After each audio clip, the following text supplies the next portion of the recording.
Four, three, two. Hi, I'm Faith Mystic, and you're tuned in to Danaya Azure Radio. I love how you said that. So sweet and sultry. Hello, babe. How are you? Hello, beautiful and amazing. How are you feeling, Danaya? I am phenomenal. So this is the incredible Faith Mystic. I met her because she was the very first artist that we featured for our Constant Safe for Hope from Maui. Shout out to my girl Liliana for introducing her. She's been such a blessing. She's made so many connections for us, introduced us to more artists. She's come on several different times and graced our platform. So, Miss Faith, how did you originally get into music? I came in singing, so it's an interesting thing. You see, I was held back in preschool because I didn't. I'll move my mic. I'll turn it off. Hold on. These instruments are my feet. So I was held back in preschool because I sang instead of spoke. I didn't. I remember not trusting anybody. I remember feeling like if I sang to them, then they could hear me. Because when I spoke to them, I didn't project my voice. So later on, I learned how to communicate and speak. But it was hard to speak. Then I came in singing, and I was taught by professionals in the industry from gospel music how to sing with the music that is real music. My father was a singer. My sister manages Rose Royce. Her husband's Kenny Copeland. So I was raised in the music industry. I was singing. I used to record down the street from Tupac's house when I was like 12. My mom had me out there. I was rapping and singing already, working with music producers. My first album I had put out was when I was 12 years old. And I was doing modeling, acting, singing, and performing and plays. And I pretty much did everything. I was always at some summer camp or getting out of school to do an audition or doing radio shows, just a lot of different types of things. So they really like pushed me into that at an early age. I began singing solos in church and prophesying and preaching through music at the age of 4. So I would lay hands on folks in the congregation because the place was called Trinity Church. It was in Oakland, and it was Pentecostal. So I would lay hands on the adults. They looked huge. I know some of them were like 6 feet tall, and I didn't know anything about weight. I didn't know about what I could and couldn't do in that spectrum of idealization of what is a limitation. So I would lay hands on them, and then I would sing over them, and then they would faint, and I would hold them. They didn't fall. I would literally hold them. And then they would lay there gently on the floor. I do that now also, but I did it there in the temple as a child when I was 4. And so they let me preach, but I didn't speak. Remember, I sang instead of spoke. So music has always been part of who I am. I teach the sacredness of music and frequencies. I'm a music producer also, but I work with music producers since I'm so busy doing a lot of things right now. So it's interesting. My music brings you to a whole nother realm is what it's like. They see it similar to ayahuasca or some sort of a psychedelic journey. If you just lay inside of a room with me and I sing over you, there's visions that are seen, there's things that are felt, and everybody leaves different than they came in, and it's always an improvement. She's right. I've heard her sing several different times, and there's just a different kind of energy that she has with her voice. I mean, like she's literally like a real life siren now. Like in terms of the vocal piece, she's I nice to am. people though. Not that's the bad part. She's really, really sweet. I'm vegan.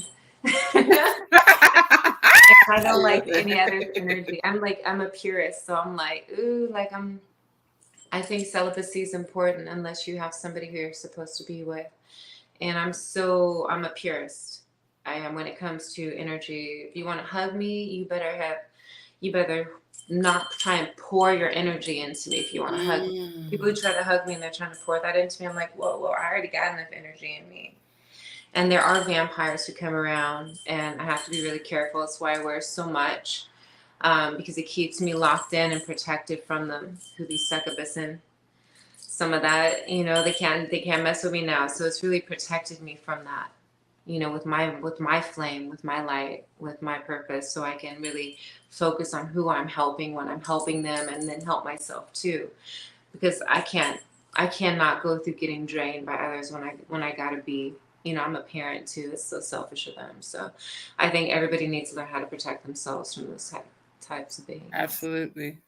I'm more an angel. Like, I think I vibrate more with heaven.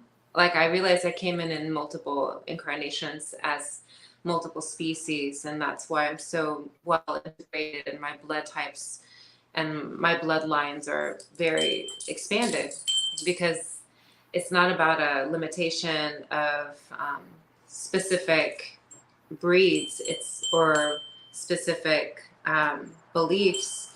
It's more so about this whole soul experience, to really acknowledge each other and find the most beautiful parts so that we can get along and acknowledge each other. I'm thankful I'm vegan. To be honest, after I found out what they do to those animals, I'm like, oh, I'm glad I don't eat animals. You know. Absolutely. So I know that you do so much more than music, and you have a product line as well. So can you talk a little bit about that and how you got into all Oh, that? thank you. That's so beautiful. I want to go grab one of my pamphlets really fast and like show it to you. So, if you look up Heavens, so it's HEAVENS, Heavens Cure, CURES.org.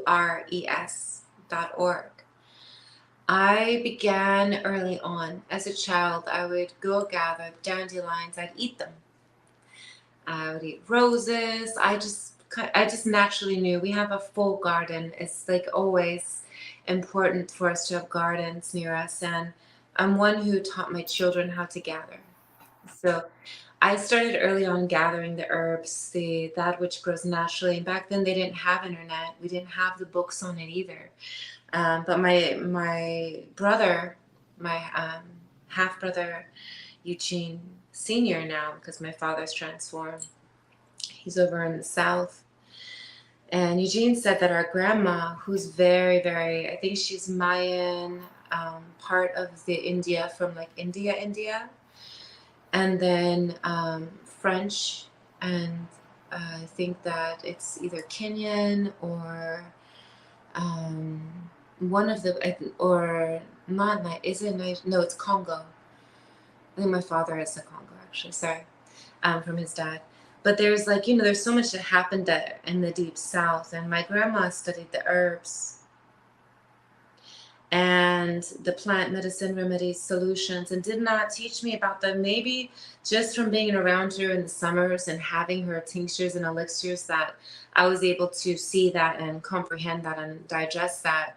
But during the Depression, our family survived because we work with the plants. My father told me stories of it. I believe it has to do with our lineages, and my mom's side too. My grandma also very strong, very healthy, didn't believe in age either. It's part of our genealogy. My family, my kinfolk, have been in the newspapers for longevity because we're very much naturopath, holistic healers in our bloodlines, and it naturally comes to us. That's what's up. I love it. And I think it's so important to learn about plants and how they can heal, and to learn about plants at a very young age is a blessing.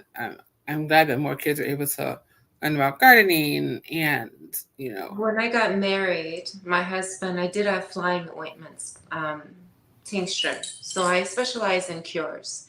I've been able to remove the toxins from those who had the war, and they ingested the agent yellow, or chemical yellow, and the chemical orange.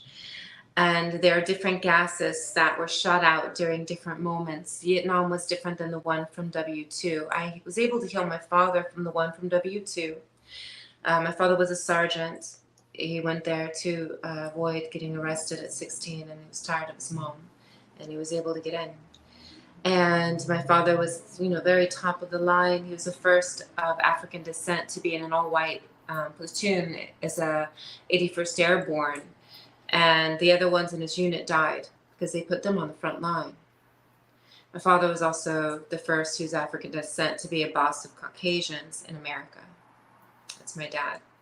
During the 1960s Oakland riots, my father spoke on podiums and gave jobs to those who are from other countries, who are other skin colors, even from the countries if they were born in America, who deserve to be in a management position. My father gave them those opportunities.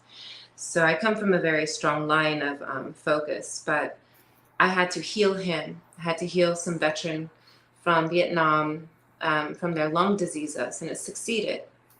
And then I created different products that take away cancer, tumors, take away asthma, restore hearing and eyesight, as well as takes away aging, regrows the cell's structure enough to make a vein. So if somebody dropped a droplet of blood, some of my products could create a vein around them. So my products have been used to treat leprosy as well. I do customize products. I also do spiritual alchemized. I'm an organic chef too with what I make with the herbs. So those who come to get treated at the retreats, they come for treatment, literal treatment, because whatever they're going through physically, emotionally, psychologically, and spiritually, I can see it all as the all-seeing eye as I am. And I can see everything that they need. So this is how I create my products. I do customize them for everybody, even if it's the same exact ingredients.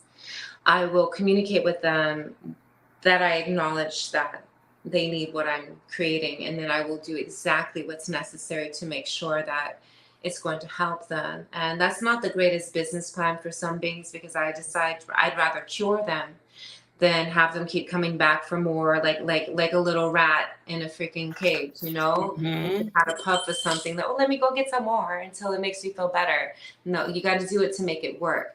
And then they use it for other things because they realize it has multiple purposes, just like tiger balm has multiple purposes. So do the things that I create. You know, they can be edible. Everything's edible. Even the candles are edible. Please don't eat the candles. But yes, even they are edible. They're for spiritual purposes. So, you know, but I guess, you know, if somebody's really going through it thick, they could for sure just use it as a healing balm, you know, just add extra oil and then voila. There's a salve because it's beeswax. So it eventually turns into a salve if you add enough oil. You know, but I love teaching. Yeah. I love it. Thank you. And singer, songwriter, and owner of Heaven's Cure, Faith Mystic is my guest here on Danaya Azure Radio. So, what are one of the obstacles that you've had to overcome in the music industry? Oh gosh, since I was, do you remember Party Line? Did you Absolutely. Yep. remember? Okay. So Oh, the party line. Go ahead. I was probably like 16 and I was paying my neighbor $30. Oh, no, I just had to dress sexy to get my neighbor to drive me to the Greyhound station, and I had $30 to get on the Greyhound and go meet the music producer that I met on Party Line, who offered me an opportunity to become famous. I already know how this. Go Mhm. ahead. And so yeah, I was surprised. And when I look back at it, I'm like, you know, now I know why he used to drive me to the Greyhound, because I used to dress just like different at 16. I just got out of private school where I had to wear skirts to here. Right. Otherwise, they made you go home. So I was kind of just trying to be free and break free from them. I wasn't thinking about it because I was like, well, that's in style. That's normal. That's okay. I didn't think about the fact that it was risky. So I go there. The guy's like, yeah, you got to do da da da to be. And I was like, nope, I'm not going to do that. I'm not going to be one of those girls. So well, you better walk back to the station. I'm like, I will walk back to the station. He's riding his bike beside me, like, you sure you don't want to take that? I was like, yeah, I'm cool. I'm okay. No, thank you. You know, and then I call my mom, I'm stranded at the Greyhound station. I need some money so I can get home. And one day she said no. So I stopped running away because I had to get somebody who I broke up with after that. He came to pick me up, and I broke up with him on the way home because he was like, what's wrong with you? You can't just take a Greyhound all the way to LA to become a singer. What's wrong with you? I'm like, look, I would like to be successful in this industry. And I heard that out there is where I need to go. Nothing's wrong with me. I didn't do anything bad, didn't do anything wrong. That's why I had to call to get help. So just chill out. Take me home. Goodbye. Thank you. It was like $15 maybe. And some of the thing my parents paid for was fuel or something. But yeah, I started then acknowledging that there was sexual things going on. And then recently I had to let go of an agent who was a celebrity agent, Mm-hmm. worked with legends. I'm gonna put those quotations because I that was, got you. Yeah. and I was forced to watch all kinds of different movies, the little scenes that it was in. It's like it's cool to be. I'm also in films, but I don't sit there and put people through the energy of fast forwarding to the part where my scene is and be like, I don't even tell anybody about the things that I've been in. You know why? Because it was a background part in some of those films, and I didn't need to talk about it. Right. It wasn't like a thing to. It wasn't like a thing to talk about in that sense. And I acknowledged who that being was. The role wasn't like background. It was like it's paid like $3,000 for a movie, and that's like a chunk, right? That's money. Right. Um, and it was respectable. The people that he does manage are beautiful souls. They really are. Um, but they have to deal with that guy. And Saba actually said, if you want to work with me, you got to let that guy go because it's disrespectful to everybody. Even the lady he called, who is a legend in the industry, who woke up at like 2:30 a.m. to have to deal with that. And it was just, I realized the sexism in it because he used to tell me, he's like, just so you know, you may think you're something, but you're not a legend. Now you're a legend because you're working with my legends. You want to be a legend? You got to work with my legends. Otherwise, you're nothing. Oh, you think you're something. You think you got that? They only want to have sex with you. But he was actually speaking about himself because I was like, well, look at all these women who are working with me, who are married, who are straight, who don't just want to have sex with me. What about Right. that? What about the fact that I don't need a vocal teacher or trainer? He told them too, because they're like, does she need a teacher? He's like, no. Sounded extremely humiliated because he acknowledges that they could teach me nothing. And I was happy to let it go because I do not like to get sexually harassed. Whenever it was on the phone with me, it'd be like, just like waving his tongue at me. That's sexual harassment. Yep. And it's a lot to go through in the industry. But I did not slap that on him. I did not sue him. I did not make a complaint against him. I let him go. Snip, cut the cord, let it be. And we don't have to go dig up each other's dirt in that sense. There's a whole spectrum. I was told by a lady who was on Soul Train, she said, girlfriend, don't you realize your place in this industry? I said, what do you mean? She said, you just got to sit there and look pretty and say yes to anything they say. It doesn't matter how degrading it is. You just got to sit there, smile, and say, okay. Because eventually you'll own TV shows like me and car dealerships. And I'm looking at her like, Okay. Wait. Push pause. So I don't know why people think that this is okay. I don't know why people think old school. that women are just to be, seen and not heard. Still in 2023. It's the old Really, school. y'all? It's the old school. It's not the newer cats. The newer cats are more honorable. It's not the newer ones. Who it is the ones who are there from the 60s, who the ones who got enough money in the 80s to connect to them, and then in the 90s pulled it up and got some like awards in the early 2000s. It's those ones who had to climb up the ladder and they felt like they didn't have anything, and then they finally had something, and it took them so much that they want to put others through that because they think that that's okay. It has to do with the psychological deterioration because they were not given it to them the way that some are now, because now there's so much more focus and structure and concentration because not everybody's out there wilding out Right. like back then. And it's interesting because I think we, now it was more hidden what they were doing. Now it's more open because people are talking about it, right? There's a lot more Because cameras. that part, there's more cameras. The one thing that I will say that I wish we would stop, because ladies, really, like, I need people to understand that when you post online, that is your digital footprint. So why are you putting everything out there? Because in like 10, 20 years, you're going to regret that, because you're going to have children and they're going to find that and they're going to wonder, why was mom's I'm a XYZ all model. over every I'm a platform? model. Yeah, that part. I'm a model. And I have children, and there, if anything, it teaches us to. I think it teaches us to love ourselves, because for the longest in the past, until like 2 years ago, I felt really uncomfortable with my body, and then I became less conscious about what others are thinking about me, and I stopped looking at myself like that. I stopped even looking in the mirror, Mm. so that it didn't affect me.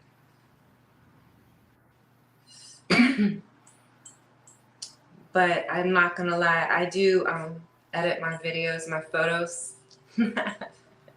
I do, because I Not am that she needs to, because when y'all see this, because very you're not seeing this right relaxed. now, because it's a radio. But when you see this, she's gorgeous, so she doesn't need to edit like that. But go ahead.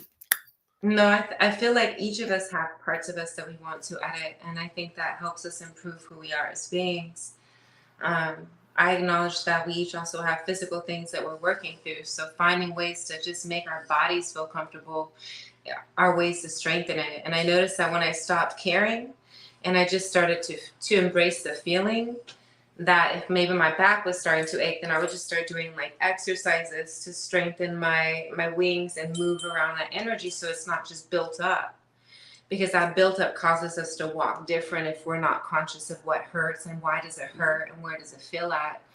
Um, so it made me more conscious, psychologically, about my body and my health, more than my body and my perspective of it. And thank you. You are also very beautiful, and I'm so glad you're on video.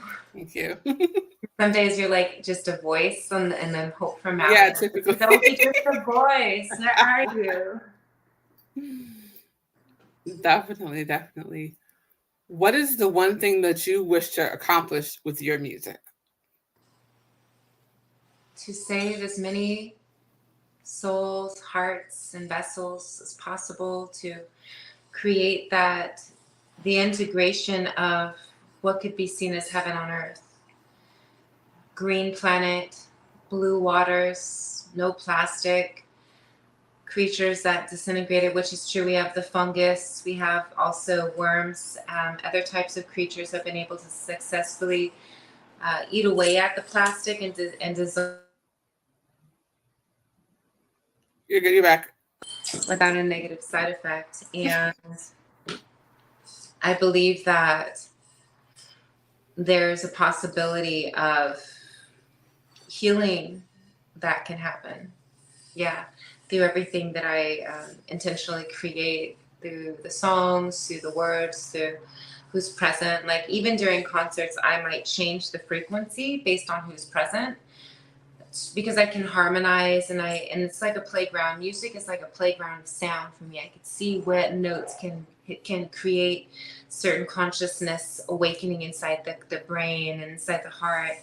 And I acknowledge the sounds and the frequencies that take away pain as well, and adjust the frequency within beings to, and also heal and transform the home, or help loved ones cross over. Like it just depends. Sometimes I open up that bridge of communication with the other side, because I do that. That's something that is we're supposed to do as beings who are capable of it, to help bridge that and connect the communicators, like the ancestors, the guides, the guardians, the archean, to come through with messages through the frequencies and the sounds. And after it resonates a vibration inside the heart space, because of that feeling of not being alone, and the loved ones on the other side also feel that connection of acknowledgement of being. So it's such a healing expansional experience. I find it as a plethora of options to save creation, even earth, all creation. Like in concerts in the sunrise, I'll sing to the birds and they'll sing with me. I have like a whole choir of birds that come forward, and it's really interesting. You know, it's always an experience. I love it. So, when everything is said and done, what do you want your legacy to be?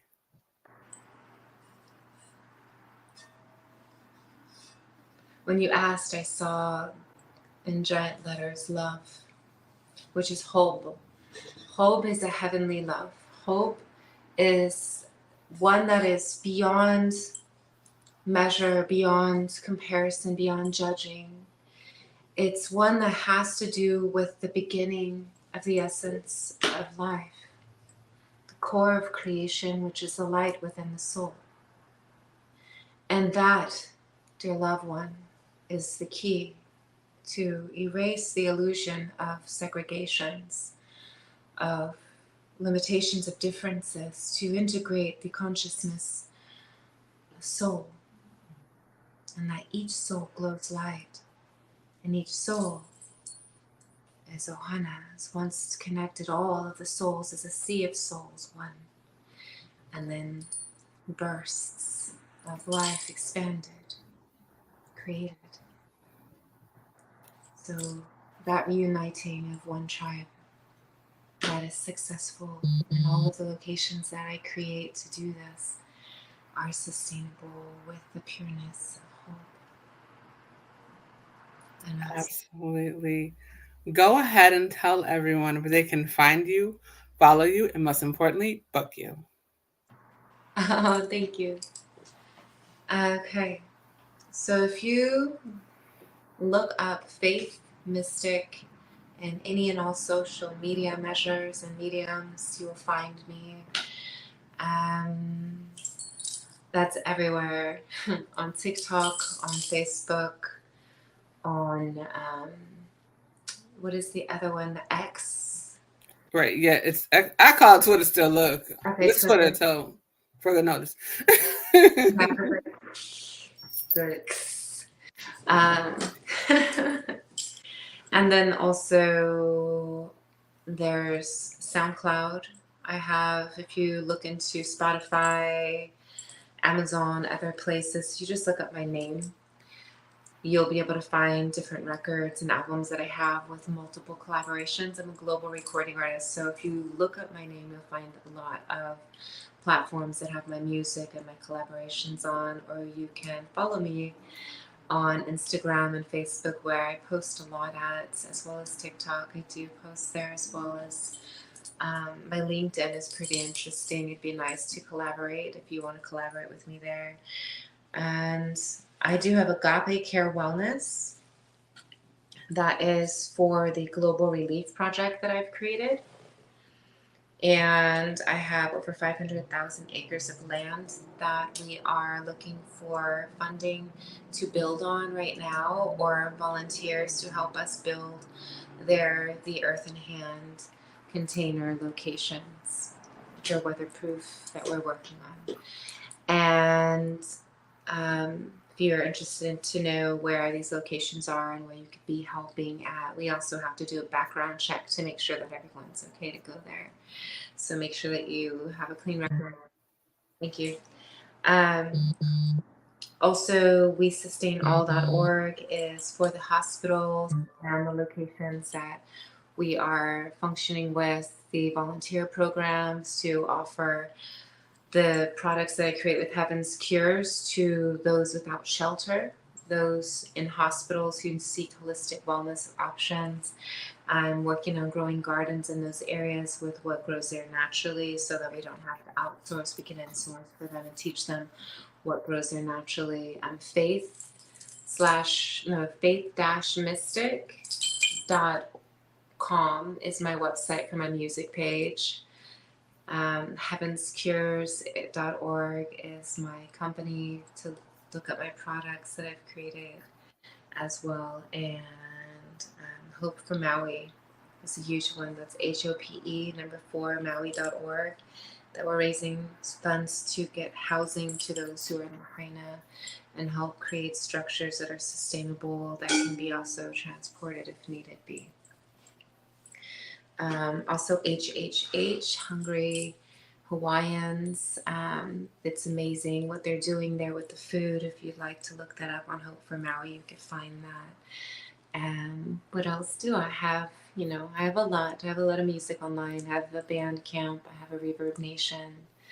If you just look up my name, Faith Mystic or Heaven's Cures, you'll see a lot. I have YouTube as well. So come search and find what you're meant to see, because whatever you find was meant for you to see. Awesome sauce. Thank you so much for coming on. It's such a pleasure working with you. You're such a beautiful spirit. And it just makes my heart smile every time I hear you sing. Mm. And you just have this amazing energy. You're beautiful too, and I love your soul too, and your being. I'm thankful for you. So thank you, Danaya, for having me on with the Danaya Azure Radio. Thank you. I appreciate you. I appreciate you too. Thank you.